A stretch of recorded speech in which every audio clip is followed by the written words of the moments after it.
left, right, left. Poles here. Now first thing I need to go over, I haven't gotten over with grip. What we want to do at this camp for right now is we want to hold a little narrower grip, about shoulder width apart, okay?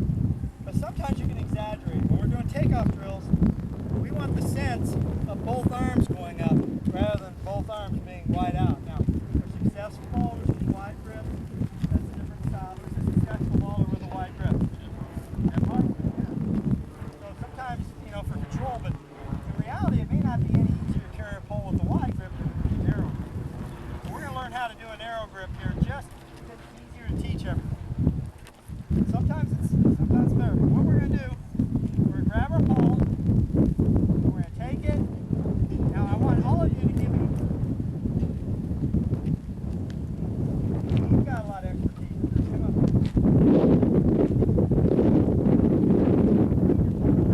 Alright? One thing I don't want to see here is what we call, I want you to hold your hand like this. Okay? Why don't we go with it together, your right hand, okay? This is what we call a limp wrist.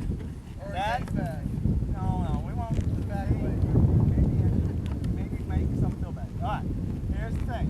This is what we call a limp wrist. We do not allow limp wristing in pole vaulting. Alright? Now I'll show you what a limp wrist is. Limp wrist is vaulting like this. Okay? This is our arm. Now I want all of you to grab a pole, hold it about a foot apart, and I want you to lift it up with the limp wrist. Okay? Every one of you. It hurts. Okay? What happens to your back? Grab it up with the limp wrist. You're good at this. Here we go. Okay? All right. You have to use your knees and your back. That's right. That's right. So, the way to carry a pole is we want to take a pole and we want to go with our wrist cocked. Really almost holding it just there with our right hand. Wrist cocked. So it's just under between our thumb and our index finger here, the pressure. Okay? That makes it so the pole, it's a lot better fulcrum on it. We can hold really high and with a very narrow grip with that sort of grip. Huge difference on your back, on your posture, on your body, everything. Okay? So first thing we're going to do, hold our nice little wrist action. Hold the pole parallel with the ground. Here, parallel. Chest, we're going to hold her, have it up high here, almost to our chest here. We're going to do left, right, left. Left, here. Don't let that pole drop. Plant. You plant the pole. Left, here, plant. Okay? Let's walk down there. But don't let that pole drop until your left foot hits.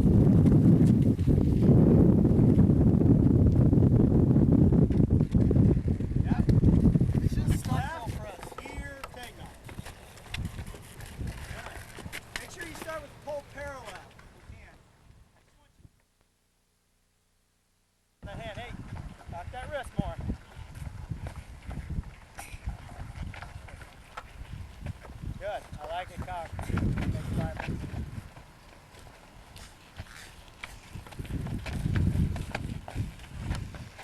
Alright, we're not too bad. We're not too bad. Some of you guys can go home right now. Got it made.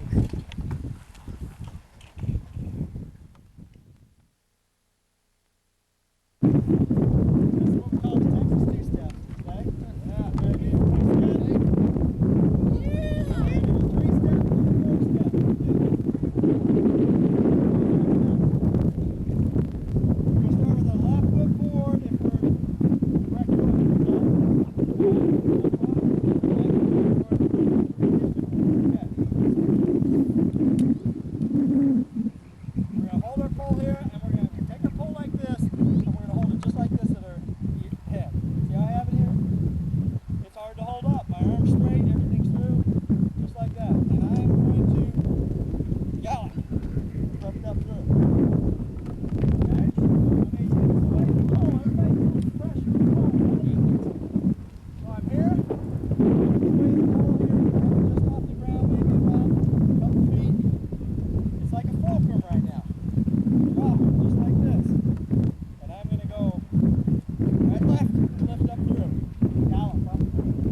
Left foot forward and just gallop.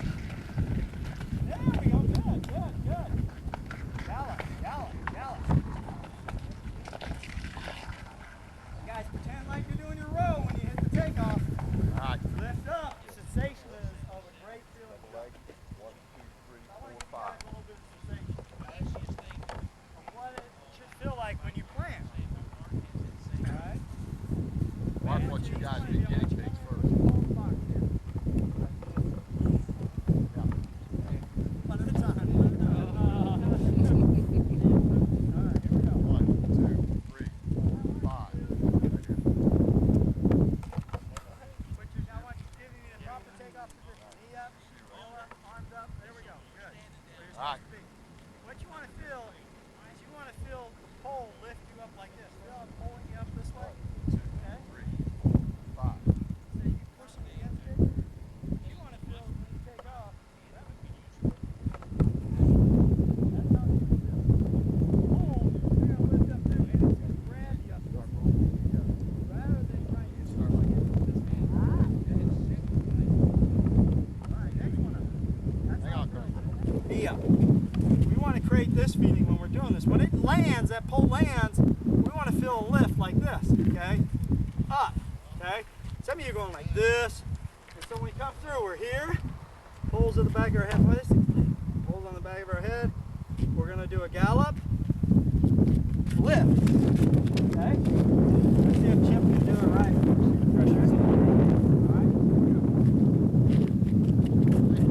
The lift was good. Gallop wasn't that good. Ready? Okay. Take a step back. Gallop. One more time. Step back. Take a step back here. And then just gallop. Ready? We're now going to take the pole. Instead of having our ear, we're going to bring it up kind of at our, pull it up already, just like this. The reason why, again, is because of the timing of it. You can't do this right with that. We're going to come here, and we're going to run into a gallop. And we're here, left, up. Okay, watch it again. Watch how I take the pole like this, kind of like this, here, here, and right foot forward. Now I'm going to do a right-left action. Left, right, left. Up. Okay, it's just the timing of it to get me going. There we go. So, left, like that. That's it. Once I get to the 4-step, in reality, and we're really complicated with this. Just put this in the back of your head. Just let it come in. It's just natural now because you did, all you got to do is come here and let your one gallop. You're on the ground, left foot forward. We're going to go 4 steps into it. We're here. Gallop. Yeah, get up over that knee. That's good. That's good. Good. Nice job. Nice job. All right, Got it? here we go. Go over that knee. Good, good. You got it right off there, Chip. Oh, okay. Is it 4 steps basically? It's 4 steps, yeah. It's just now you have enough time to do the whole plant correctly. And the rhythm should come out right. You should be able to jump off this. You should be able to get off the ground. You tried to Yeah, I did it too quick.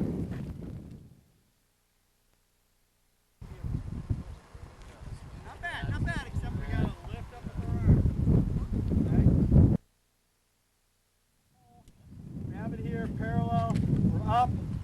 We're going to go left, ear, lift. Okay? Bring it back. Try to time ourselves out. You guys see what the purpose of this is? Just get the lid. Yeah, watch. I'm going to be here. Left, right, left. Try not, I did, but try not to touch the hurt. It creates that teeter-totter effect. Learn how that pole rotates like this, and it drops and goes up. And you'll create that effect. Here we go. Let's go through it, time it out. Feel it out. It's not going to be that good. Actually, I want to give you guys a step.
closer to more of a Spirits are a four little step. easier. It may end up Yeah. being a first six step. Suck. In reality, when I do a lot of straight pole drills or even train pole drills, I like people to get to the point where they really have no step. We just go up and we go. But I do have, my athletes will have six step drills, four step. They know where their six step and four step, their six left, their set. They have all those things kind of figured out down the runway. So when they go back there. But what we're going to do, we're going to just plant the pole here. We're going to keep our hands together and we're going to see how high we can hold straight pulling. We are not going to rock back. We're going to do the same thing we did, pushing our hips up behind us. So we're going to go here, hold up really tight, lift up through, okay? That was a little bit of a late plant, but I'm old, okay? But we're just going to kind of work that through, trying to get up and see how high we can get up on this grip here. Come through. That means we got to really jump up. We're here. Get back through, okay? Trouble, you're dead right there. You lift up like this and just trust the box to hit it and look like, if I have to sit there and say, oh, tell me if he was out or not, then that's good. But if you look like you're taking off out, then you're doing it wrong. Because then you're reaching out here. And I see some of you going like this. Here, rather than just quick and lifting up. Trust it this way because if you're moving up in this position, you're going to be just fine. You have enough speed. That's why I heard Tom, you were saying quick feet. The thing we've got to get to is we work on these gallops and these quick feet so our feet are quick enough so we can lift up. But if our feet are really, some of you, when you think of going out, you start thinking going along with your steps to get there. But you really didn't do too bad. That was kind of fun. You guys actually, at the beginning, were a little better. Once we finished this drill, you guys were much better set up to do it right. Then as we went along, some of you got worse because you got a little competitive and wanted to take off out. And you lost feet, but still you guys did pretty good. Some of your grips, how many grips really kind of jacked up there as you went? Started going higher. They started jacking. Now some of it's because you're running further back. But the thing is, how many of you really had a step too? Did you have a real step? Because I knew, because we do these. Yeah. So I knew. Well, did you measure it? Oh, I know. Because you had 35 marked and I run from 36. Yeah. But the thing is, see, that's why you look so good. You were cheating there. No, the thing is, you guys actually learned there too. You were anticipating your takeoff. You knew about where you were gripping. So I'm going to show you guys what you call anticipation. I'll kind of work from there. It's kind of a, let's see, let's make a line here. So nice and quick block. This will work. Anyone will work. All right, let's see.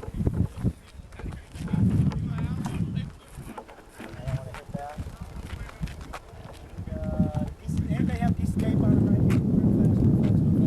Take it off that pole. That's mine. You take it off that pole. We're okay. Let me go. Let me do this then. Put that, that'll be my box, all right? Here's my box.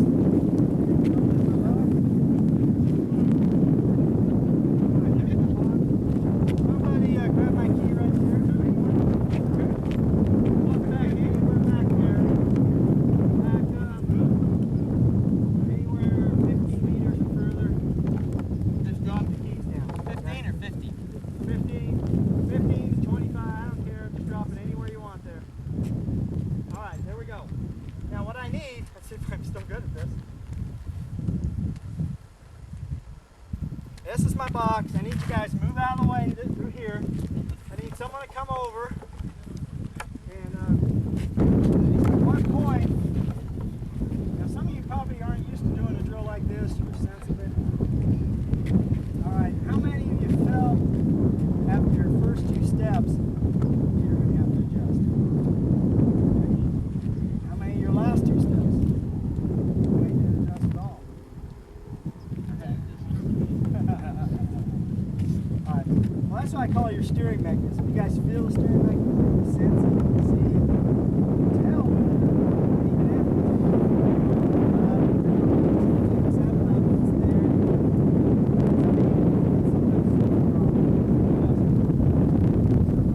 Sometimes that's a little close to start off. The thing is, that's what happens. What we want to do is we don't want to have you guys run down the runway stuttering. There's no doubt, especially at the end. Your ability should be a lot earlier. The thing is, we want to develop a consistent, nice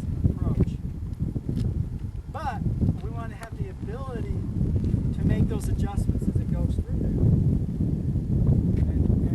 And in a positive manner. If my step feels good, then for some of you, when I check your step, how many of you always take off a foot under? Yeah, okay? How many, when you do this drill, you set up to be a foot under? Okay? You know, it's your mechanism. So we got to switch it to a sense where that feel a little more weight. That's where we got a little trouble when we started doing the out steps. People started creating a sense of being out in the wrong way. They didn't set up the feeding here. They set up the feeding by kind of reaching a little bit. So you got to take advantage of that little sense and things when you put it together. But the thing is, it's there. And as we put approaches, we do plants, we do things. You want to take advantage of that. You're in control. Just like we talked about there earlier, we said we talked about you're in control. You make the ball happen. If your step's on, it's not because it's on because you made it on. Not because there's something wrong, like not right, okay? You make it right. You make it work together because you're going to work over and over on your approach until you have total consistency, so those minor changes are very minor in themselves. You get so consistent at what you're trying to do. How many of you guys are hurdlers? Anybody a hurdler here? No hurdlers? I was a hurdler until I went to, I was at a safety and I saw somebody bite it and it was bad. Huh? What? You're a hurdler? No. Hurdles are, I think, one of the best events for a pole vaulter. The reason why is they teach rhythm between, Like the 3-stepping. 3 steps, double gallop between. But what happens is a hurdler has only so much distance between each hurdle every time, right? They got to get faster and faster and faster. What happens is the good hurdlers, the hurdles come too close to them. So they have to turn over, turn over, turn over. So they get in a big race and they're just jacked up. You get the Olympic Games, you get Olympic trials, there's always someone, a super experienced hurdler, that always eats it on the first hurdle. Always. You know why? He's out of it. He tries to run out of his mind. Like I can remember, you guys, anyone know Alan Johnson? Alan Johnson, the gold medalist there. When he hurled, I can remember the story. His first Olympic Games he tried to make, he started having trouble where he was just so jacked up. And so his coach took him out and had him do sticks. 4-foot sticks, 4-foot sticks, 4-foot sticks to get his rhythm. So that when he went, he wasn't trying to press through that. He could keep his steps, his control for the hurdles and help him to get through it. Well, the other guy who was in the race ate it on the first. He ran up on the first hurdle because he overstrided coming in. Because he was so jacked, he was coming in so fast. Now, how many of you guys been in meet where you're so jacked up you can't get your step? My problem is I don't do it. You run up on it. Jacked up enough. I seriously, We gotta work on it. You always get excited about ball. But the thing is, that's the thing. It's that rhythm of step, having a sense of where you take off. No matter what, you're going to take off in the same correct place relation every time. You're creating that. And you keep developing it. And that's going to come through quick, active rhythm and everything you try to do. All right, let's try this on our poles here now. And then we'll take, what time's lunch at dinner? At 6, right? Never done 6 lefts. I think 6 lefts is kind of the basic to me. It's a basic short enough. Sometimes it's a little too short for men because the poles always seem a little too small or too big when you get into 6. But 7's always a little more ideal. But 6 lefts, a good basic area. And does everyone pretty much feel like they have poles here for 6 lefts? Everybody? Anybody don't think they have poles here for 6 lefts? I've got 6 left more. Yeah. And I'm sure we can sit out here and probably find a pole that'll work for you, borrow wise and things like that. The reason why is because when we do, you guys are getting guys a little sore today, some of you? And then the reason why is because I really want to warm up a lot today to prep you to make sure you do things right. If we warm you up and prep you so you do things right, it's going to take a little edge off you, energy-wise. So you just couldn't do full approaches after what we're trying to do. And with this nice success. And plus it allows me to just miniaturize things. If we look at our approach here, we're going to have our step 6, 5, 4, 3, 2, 1. Okay. How many of you, I have a deal where I think a lot of problems occur in our vault in the first 4 strides is where we lose a lot of our consistency. We have to be extremely consistent at our first 2 to 4 strides. Those have to be the same, exact, no matter what, no matter how hard, how fast, no matter whatever you do, those first couple strides have to be exactly the same every time. Now, for some of my group, how many of you, most of you probably in Texas, use a like a 4-step check step? How many? I'm trying to get away from it. Yeah. I don't think they're bad. I like them, and I'll tell you what you can do with them, though. I like them. I'm not going to force you guys to do it today. We may kind of look at it. Some people do a 2-step. I haven't found as much good doing a 2-step, your first left or your second left. You don't have to have them, and some of them I wean from them. But they're not bad, because what happens is you can manipulate your approach according to the distance of which you hit on the 4 steps. Okay? You can manipulate your approach stuff. So I used to play around with all kinds of different types of techniques on the runway. And I like to experiment with everything. I can't do it anymore, but I used to when I balled. I'd go out and say, okay, my check step at one time was maybe around 17 feet. And I'd move it to 22 feet just to find out if I could just get a little more bounding action. And I had some shorter, things like that. I knew what it had to do at the end to what I was trying to do. But the key is, it may not be bad for some of you to keep up with its consistency, as long as it puts you in the position you're supposed to be in, your approach. I like things basic and simple. The approach just goes slow to fast, rhythm-wise. Now, the thing is, you cannot start off too slow, though. You've got to create enough momentum to get where you're supposed to be. That's what 6 lefts, of course, you tend to go out a little stronger, right? When you come out than you will on a full approach. But the key is, it's not, I don't like all this. I see some people, I don't like all this dancing around. I'm a simple person. Get the pole back, go. And sometimes I think it's good for me and others, maybe taking one short step here and then start driving up through it, just for relaxation purposes. But it has to be the same every time. I can remember one time in college I used to have an approach like this. I had to pull down with the ground. We used to drag our poles a lot. I'd go 1, 2, I had to pull back. And then you see in Europe, you saw others, they do go through. I like it simple. My high jumpers are the same way. Driving quick. I just come in, it's 5 left approach, boom, boom, boom, boom, boom. I try to take out as many variants as you can in the approach. So steps are very simple and easy all the way through there. The key is establish at the beginning of your approach your technique. Your check step has to establish your technique, meaning get your knees up, okay, in the proper fashion here. And I always look at this. Feel, and for some of you this may not work if you have a lot of flexibility here. I always felt like we had to feel the stopping point, a little stretch right here. And then this always a constant in the beginning. Boom, you feel a little stretch right there. That tells me my knees are in a proper position. And that kind of sets me up. You cannot, I just don't believe at the beginning of your approach you can change, have one type of running mechanics, and then all of a sudden think towards the end you're going to have a different type of running mechanics. It's very hard to change once you get going. What you do here will reflect down here. Alright? Let's look at a video here. Actually, I wish I had the start here. Let me get a start of this approach.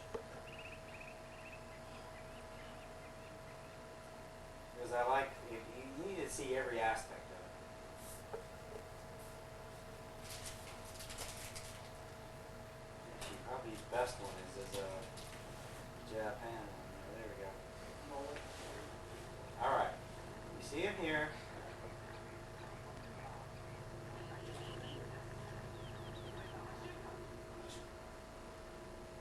You see how early that go the pole? Yeah, well that's having to do with momentum off the pole. It's not, if you guys start getting that sort of power off the pole, it's a little different. Alright, notice where's his wrist at? Huh? It's up here, right? Cock, come through, bring it up, boom! He's up, he's ready, he's coming through, and you know what, something I'll just show you. And I notice this on boot pit. Every time I see him clear a bar, I see him do one thing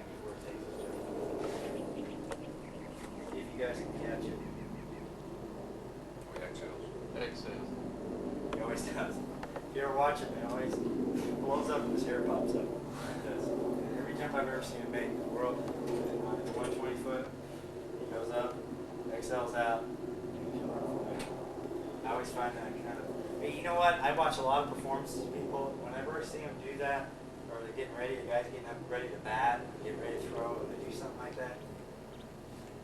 And I think a lot of them aren't. It's not routine. For him, it seems kind of routine, but it always seems like there's something happening there that just psychologically they get some. I always know they're ready. They're ready. they're in it, man. They're ready to go. Here we go. Notice how just simple the approach is. Knees up. Now think for a moment. It's just like what we did. We did yesterday. High knee, butt kick, slow to quick and compact high knees. That's it. Now, what's the difference between a compact, quick high knee and a slow butt kick high knee? Just a regular slow butt kick. Yeah, when I do those out, what's the difference between those two? You kick your butt up too high and your knees are A high knee butt kick drill we did yesterday and a compact high knee quick drill. What are the differences? shorter.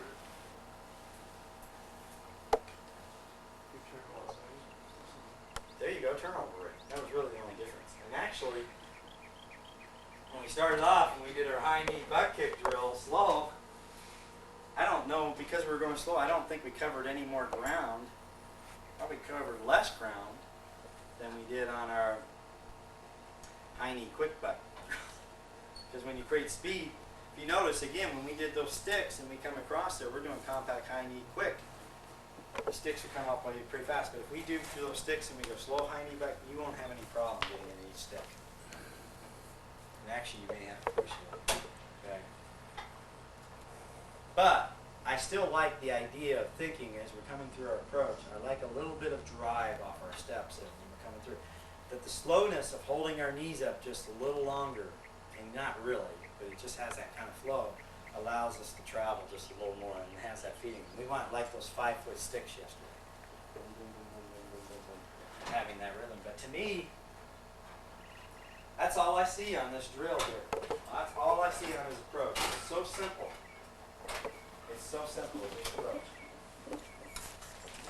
And all he does is get quicker, quicker, quicker, quicker, quicker, quicker, quicker. That's it. And then he has this, what we call, last few strides, he's dealing with the stakeoff mechanics. Okay? Nothing different. Nothing that crazy. Now, let's say I wanted to throw a check step in there. I could throw a check step in there just to measure, just to use as a, See her, I think she has the perfect. That's what I wish I could run like that right there. now if we look at Bagman here, he has what we call a bound to turnover action. His rhythm's slow to quick, and then it gets quicker, quicker, quicker, quicker again. He used to just bound. That's all he do at the beginning.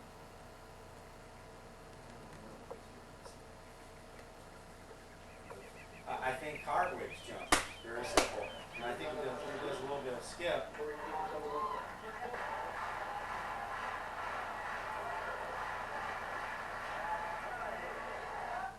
You guys see that sort of rhythm? Just knees up, heel up, toe up, knee up, all the way down the runway. Hit.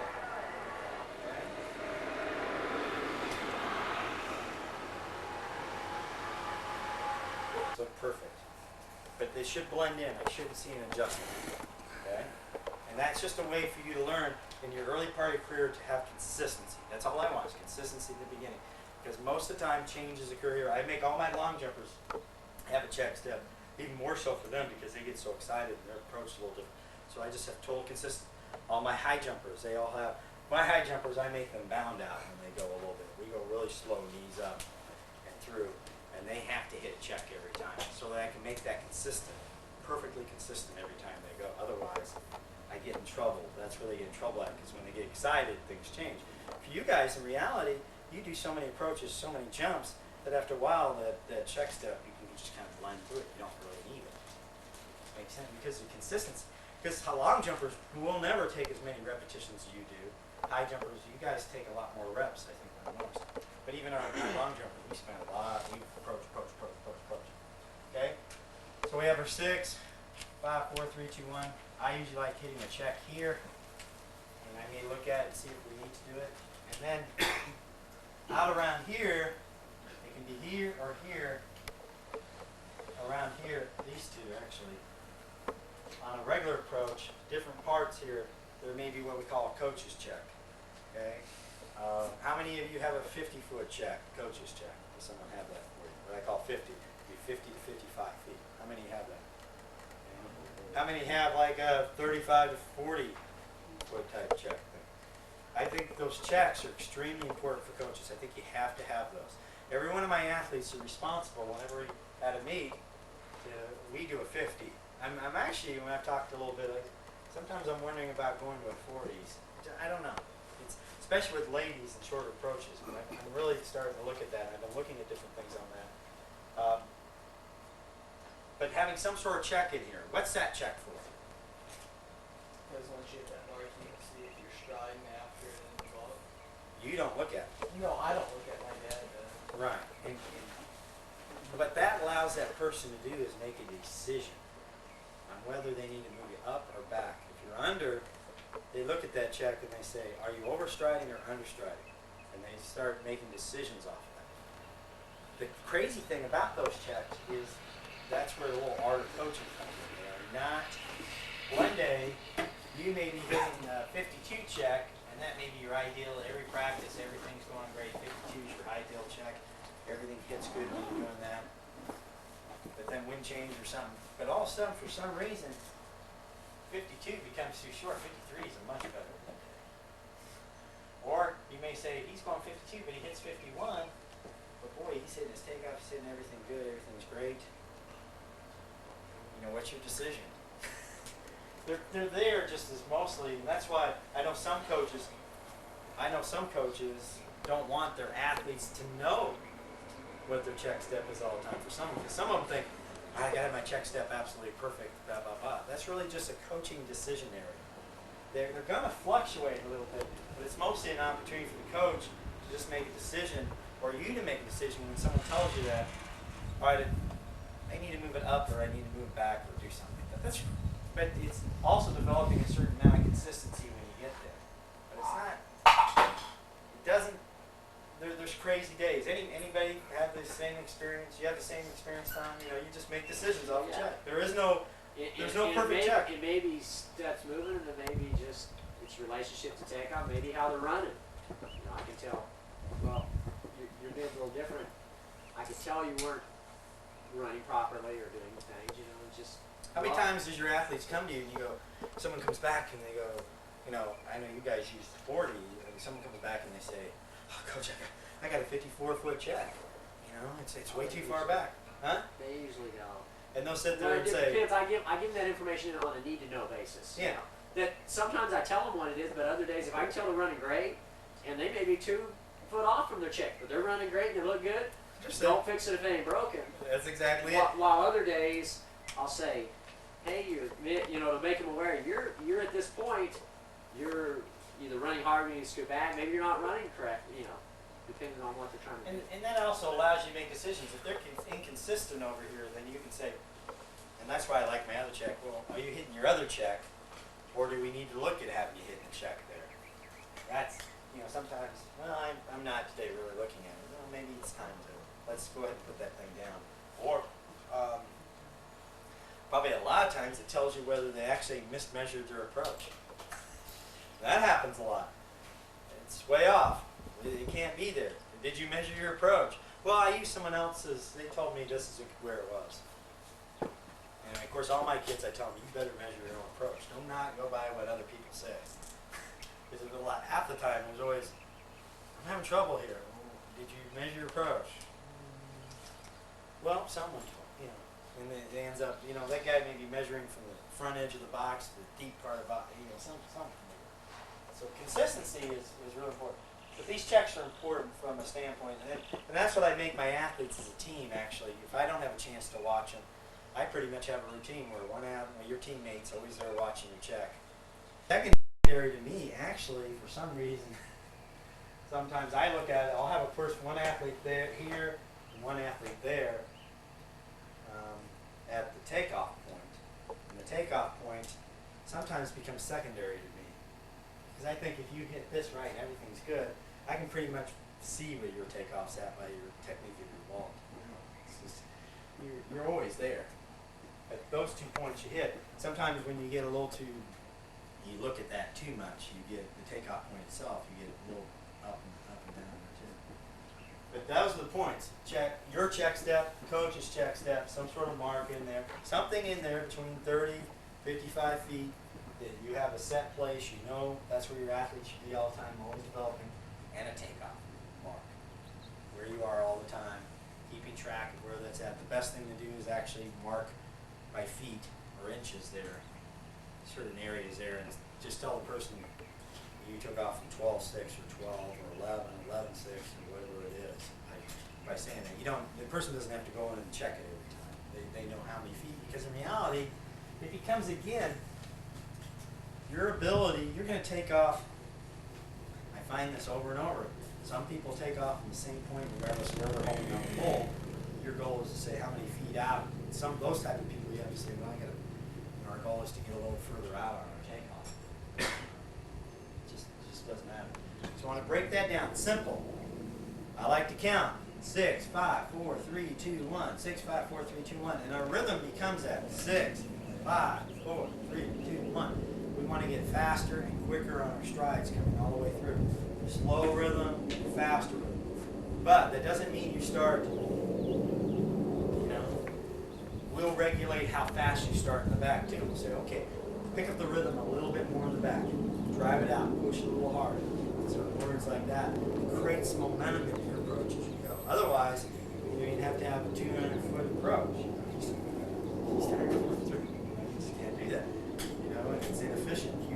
The thing is, you've got to create, and the other thing is, even though we have a slow to fast approach, you must have enough momentum by your last 4 or 5 strides to be able to release your last 4 or 5 strides. And what I mean by release is they have to feel effortless. Your last few strides, they have to feel effortless. They have to feel like you're going downhill. That's the way I like to describe it. Because but they become faster and quicker because you're releasing yourself to go. If you are pressing, what usually happens, what happens when you try to press and sprint a little harder?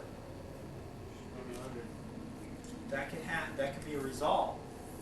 But your hips start to lower and you start to press. It's just like when you're sprinting. One of the things you have to learn when you're racing, you see you guys out there, you can no way pole like you ran those 40s. Now, your goal is to eventually have such great sprint mechanics that you do, somewhat. But even the best sprint mechanics out there are really probably the top pole vaulters, not the top sprinters in the world, really, because they're so clean and consistent. They have to be so precise and clean with their stride action. They can't allow for those little variations to occur. There's a little different reaction to what's occurring. So when you start trying to press through your approach, it's okay a little bit. I like a little pressiness at the beginning of the approach. But through the end, it should be a release of quickness. It should feel like you're going here. And it's just like if you guys noticed when you guys did the 5-foot sticks, how they raced on you really quick. You didn't have to run harder. They kind of just, boom, they just quickly go through them. And your acceleration pattern through there, you're still increasing, but it's just a release of that. Okay? Does that make sense? Anyone misunderstand that? I mean, if you guys have questions, go ahead and ask them. Any different thoughts, anything from the coaches? Is that a relaxation then, somewhat, the last Very 4 much so. Very much so. It's relaxation to me is, again, it goes back to the same word we talked about, mental toughness or aggressiveness. Relaxation is releasing yourself. It's the lack of inhibitors, of tightening. It's not this. It is, I always tell my athletes, instead of, I want you to take your body and I want you to give yourself an oil change, lube the chassis, good, loosen everything up. Feel like there's nothing stiff and tight through I mean, you just oil the machinery instead of creating some sort of. You create you throw stuff, you throw dirt in the engine there a little bit, okay, by tightening up. Instead, you want to throw, when it's not this, it's just a release of what you're supposed to do. It's there's no inhibitors, and you constantly teach that. The thing is, what sprint drills and lots of pole runs you should do is try and work towards speed. But I'm working more and more on this. I like more of this stuff now. We're doing a lot more timing of our approaches the last 50 feet to teach our athletes constantly. One of my big dreams this year, I got to go out and buy those little sensors so I can have them on the runway all the time so our athletes know exactly the difference between time. Because sometimes they think, I want them to have that feedback constantly saying, oh, I ran faster on that approach. And what's funny is my one athlete, we started doing a lot of that here recently this year, and one of them, he just kept saying, it's just hard for me. Why is it I run so much faster when I relax? I don't understand that. When I'm going for a big bar, I want to go gun it. It's just a release. Yeah. Any other ways you guys deal with that? Any coaches? Any other cues you have on that? Well, to tell Chip, the best jumps I ever had were the easiest jumps I ever had. It was effortless. Yeah. It becomes, again, what usually happens when a person goes to a bigger pole and why they can't. They go through one pole, they blow through it, they go to the next pole, and they get rejected. What happened? They try harder. And it's interesting. What's fun is they did a lot of study and they do some data with biomechanics, and they can tell when people went up a pole because they'd see them actually slow down in their approach because they were trying to run harder. Okay. That makes sense. But some people do have within you the energy and the great athletes to muster down and say, I'm going to run faster and go attack that vault without tightening up. Okay? It's digging down and making it happen. But in reality, I always believe it's just allowing yourself to do what you know you're supposed to do. That's the key. You drill enough, you do it enough, you have a feeling. This is how I want to feel here. There's nothing special. It just rolls. It just rolls. I cannot emphasize that much. It just rolls. It just goes. You just let it go, and your competitive nerves stay in there and make it happen. So, basically, breaking down our approach: 6, 5, 4, 3, 2, 1. Our last couple strides become more like we see on Bubka, more of a galloping type stride. For some boulders, you don't see that as much. Bubka, some of the better ones, you see that. But it should feel like, they should feel like shorter strides, but they're not. It should feel like shorter strides. Quick. Another good way to do it, and you can do this at your schools. A lot of you may have a big crown on your football field. Run some 40s or approaches over the top. Work your approach over the top so you get that rhythm, because when you go downhill, that's how it should feel. It's like you're going downhill and just releasing yourself into that action. And here's the other part we need to add in there now. And this really helps with this too. You do some drills here. So what do we do with our pole? Okay. Now, younger boulders, I like them to have a low pole carry. And again, I like them to feel that pressure. I do not like this idea of what we call, I hate the word drop. I just hate it. I just don't like it. It means drop and fall. But in reality, after a while, when we get bigger poles, when we're going for long approaches and a high level, we don't want to feel the pole the whole way that much. Okay? Because we're getting on some big sticks here now. So we drop it all the way into the plant here. But it's not like, when I hear drop, I see some people, and I see people actually teaching this. Just a few strides out, bam! We'll fall. Okay? Just bam! Is that him? Yeah. What I want to do is I want to use the drop of the pole to help me in my acceleration pattern. So as I'm going through, here's my pole up here. And I like to think of the pole like my gas pedal. The more I push, it goes down, the faster I accelerate. But, so when I'm coming down, as that pole lowers, it becomes parallel. But as it lowers, my center of gravity is sent ahead of me. What does that mean? It means the weight of the pole becomes farther ahead of me. And for me to catch up with that pole, I must run quicker. And so it acts too. I mean, you've done these drills before where we did one-arm pole runs. You run, and these are kind of a drill to learn how to turn over and catch up with your pole. As the pole drops, you gotta run fast enough or quick enough to keep the pole just moving in a constant motion rather than falling. And that makes it because you're, and what you have to do, what work kills you if you overstride, you're dead. You have to be very quick, and your knees have to be up, almost as if the knees, we always talk, are keeping the pole up, pounding the pole up. We had this thing when I was in Texas, underneath the football stadium, the old football stadium, in Astor Field when it rained. We would have these little AstroTurf runway area underneath, and we used to have to do we did pole runs under there where we would drop it, and we'd have to drop it below these wires.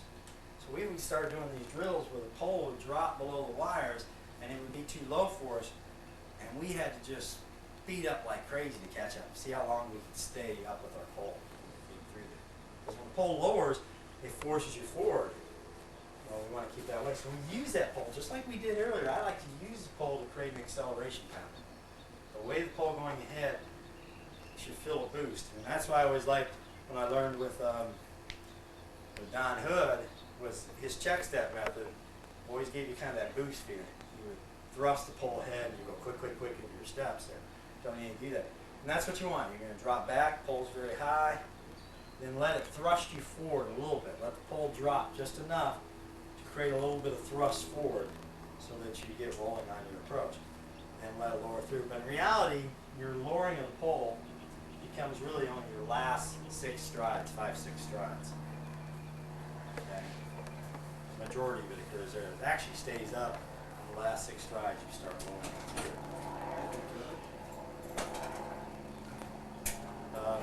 Any thoughts on that? What are people's feelings on dropping the pole to the approach? So as you push on it, it goes lower and lower. But it gets pushed just a little more towards the Okay, this is a plant takeoff practice runway. Right on this line here. Box Yeah, we'll tape it down. That way when we move them over. 11, 12, 13, 16, 30, 40, 50. Nice. Very good, very good, very good. Go.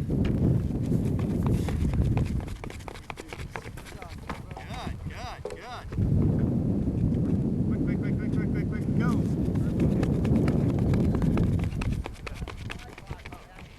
Nice.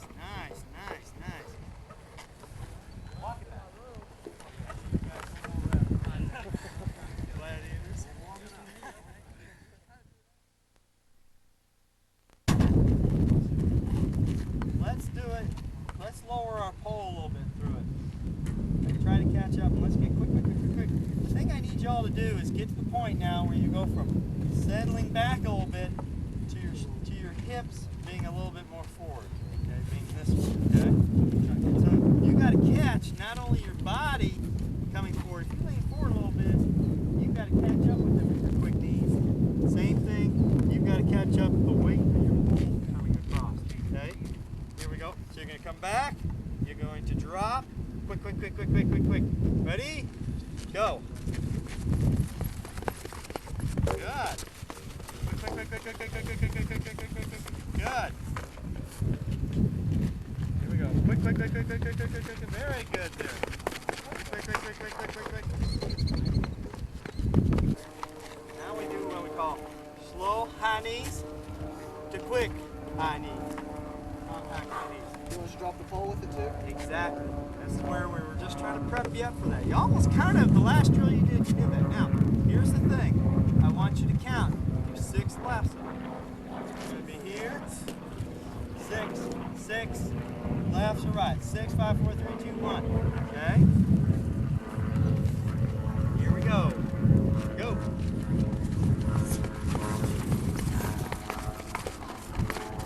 There we go. Good.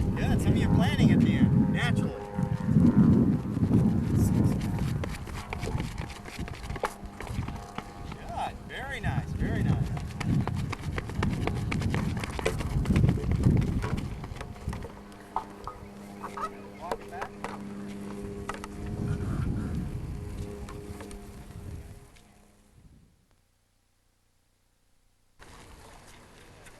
ready again, time that pole, come through.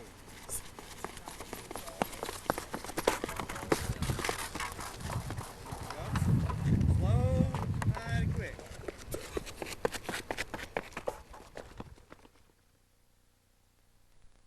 Warm up, and I'm confident or fact with about 3 of them. When I look at 3 to 5, in a workout situation, do about 6 of them. We're gonna do 2.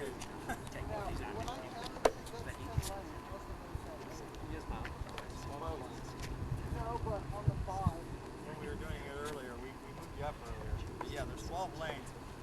What you can do, we can go ahead. Let's go ahead and have fun and do. You reminded me, I was going to do this. We'll do 6. We'll do 6, 5, 4, 3, 2, 1 on this. Okay? Right foot in the hole, or our opposite foot in the hole. Let's start here. Ready? Here we go. That way, you'll end up 1 will be right at the very end. Right. We are building up, are we? Just straight through. Go ahead and count. It's kind of like a slow to quick anyways, but go a little harder at it. 6, 5, 4, 3, 2, 1. Ready?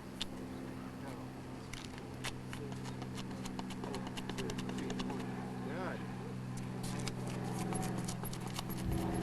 Very nice. Man, you may be poster child there on this. Nice.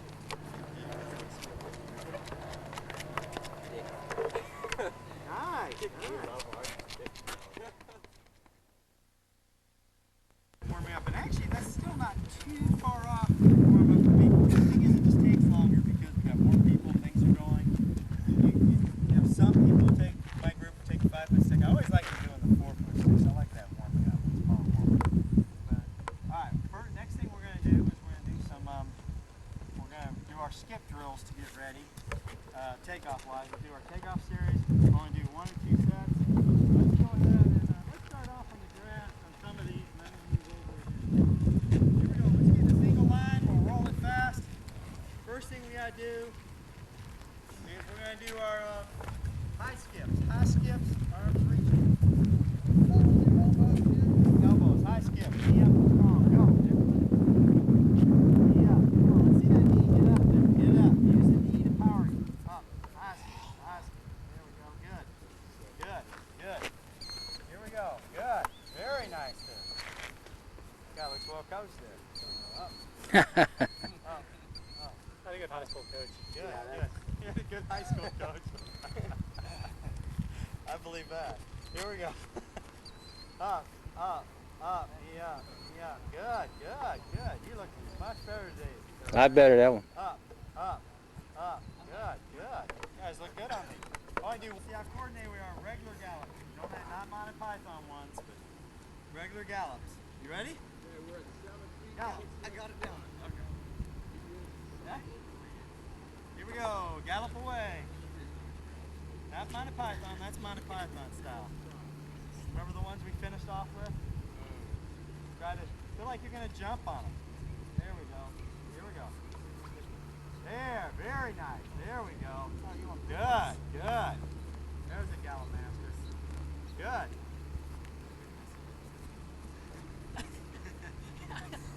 Good. You're getting it. You're getting the basic rhythm. You're getting it. You're getting it. Good. Good. Good. Very nice. Very nice. Good. Good.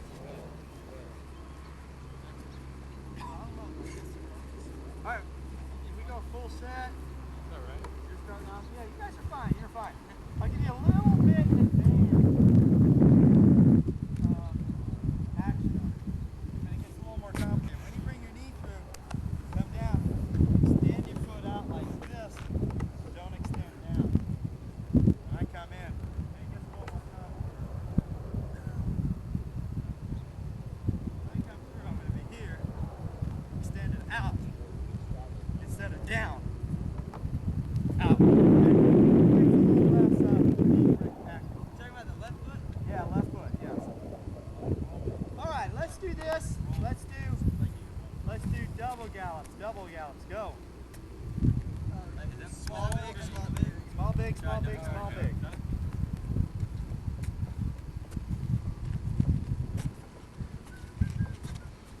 good, good. Good. Good. Very nice, very nice.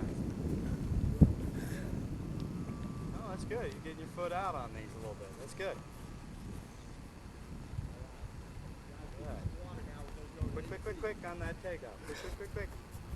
Here we go. Very nice. There we go. Good.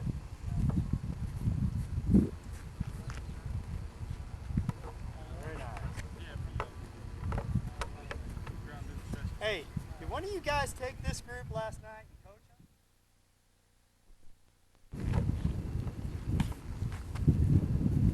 them? Who thinks I can do that? Well, I can always be the guinea pig, or he has it. Good. Go ahead. Let's see who can do it with the arm action. Just don't bring it all the way down, bring it to here. Yeah. Go back up. Not too bad. Not too bad. Took me a couple times. You know what? If you just think plant your pole, it takes you a couple of them. All of a sudden, you'll get your rhythm.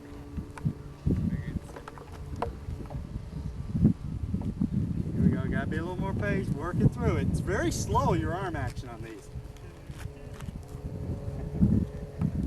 One step at it. One step.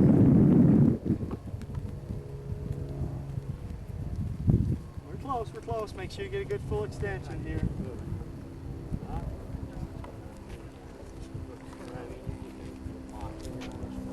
There, good. Watch out, people. Got a When little they're rhythm there, doing it. got a little rhythm. Good, good, good. Good. Nice little rhythm. Good one going with your arms all the way down, all the way up. Because we have enough time to do it. Some of you did this, and that's good. Your rhythm was good on it. But then the way to learn this is to do a lot of three-step. 1, 2, 3.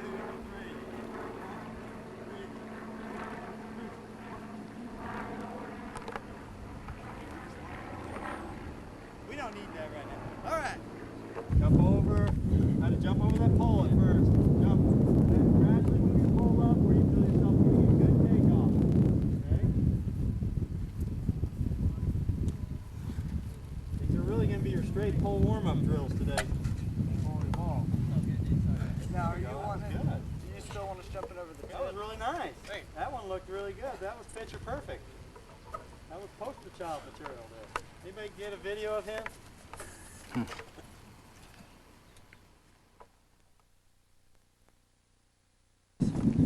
Worker gallop.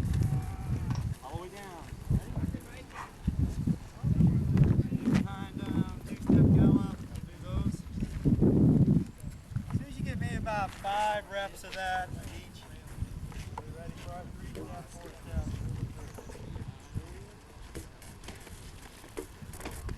Coaches, Baron, watch. Watch these athletes.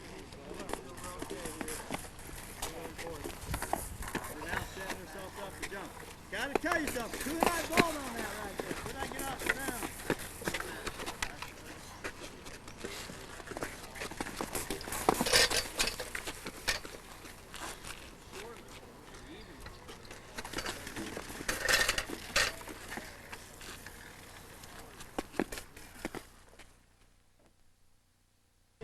Place on the runway.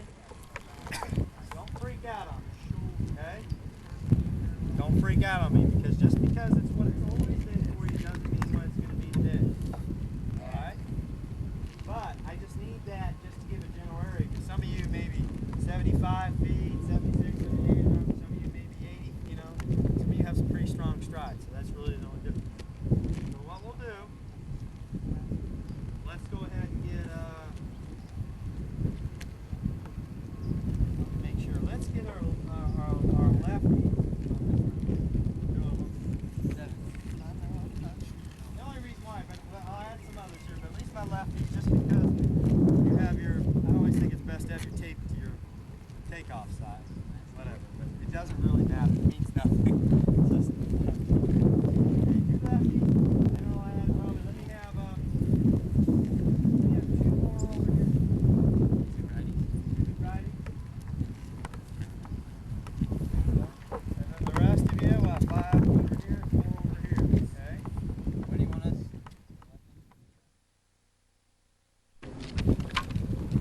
I don't think we need. We've already done drills, straight pole, everything's over there. We don't need to go over and do a full straight. Nice tail there. Anything. You guys look great. You're ready to go. We have a sense. We're so ready, sense-wise, to do this. You guys, most of you look really good.